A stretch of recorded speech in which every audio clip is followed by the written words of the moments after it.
एक युवक था जो किसी भी तरह से अपने परिवार का भरण पोषण नहीं कर सकता था। वह मजबूत और जोरदार था और अंततः एक डाकू बन गया। उसने सड़क पर लोगों पर हमला किया और उन्हें लूटा, और उस पैसे से उसने अपने पिता, माँ, पत्नी और बच्चों का भरण पोषण किया।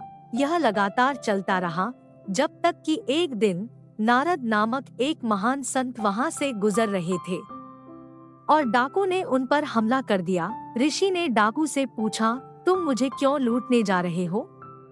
इंसानों को लूटना और उन्हें मारना बहुत बड़ा पाप है। तुम्हें यह सब पाप किस लिए लगता है? डाकू ने कहा, मैं इस पैसे से अपने परिवार का भरण पोषण करना चाहता हूँ। ऋषि ने कहा, क्या तुम्हें लगता है कि वे भी तुम्हारे पाप का हिस्सा लेते हैं? निश्चित रूप से वे ऐसा करते हैं।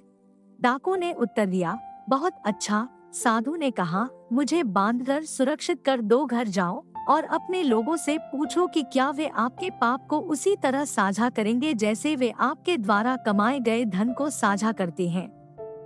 वह आदमी अपने पिता के पास गया और पूछा, पिताजी, क्या आप जानते हैं कि मैं आपका भरण पोषण कैसे करता हूँ? पिता ने उत्तर दिया, नहीं, मैं नहीं जानता। मैं एक डाकू हूँ और लोगों को मारता हूँ और उन्हें लूटता हूँ। क्या तुम ऐसा करते हो मेरे बेटे? दूर हो जाओ, तुम बहिष्कृत हो। फिर वह अपनी माँ के पास गया और उससे पूछा, माँ, क्या तुम जानती हो कि मैं तुम्हें कैसे सहारा देता हूँ? नहीं, माँ ने उत्तर दिया, डकैती और हत्या के माध्यम से। यह कितना भयानक है, माँ चिल्लाई। लेकिन क्या तुम मेरे पाप में भागीदार हो? बेटे ने कहा, मैं क्यों भागीदार बनूं?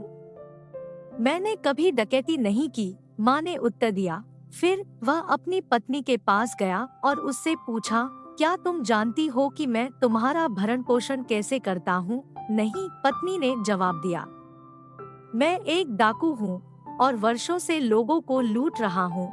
इसी तरह मैं आप सभी का भरण पोषण करता हूँ और अब मैं यह जानना चाहता हूँ कि क्या तुम मेरे पाप में भागीदार बनने के लिए तैयार हो? किसी भी तरह से नहीं, आप मेरे पति हैं और मेरा भरण पोषण करना आपका कर्तव्य है।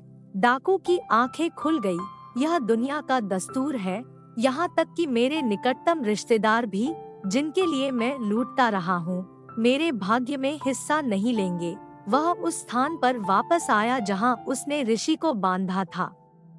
उसने ऋषि के बंधन खोले, उनके चरणों में गिर गया, सब कुछ बताया और कहा, मुझे बचाएं।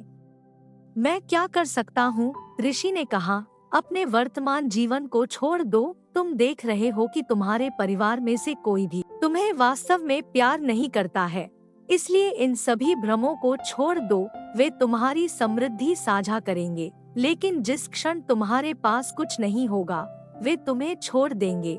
वहाँ कोई भी तुम्हारी बुराई में भागीदार नहीं होगा, परंतु वे सब तुम्हारी भलाई में भागीदार होंगे।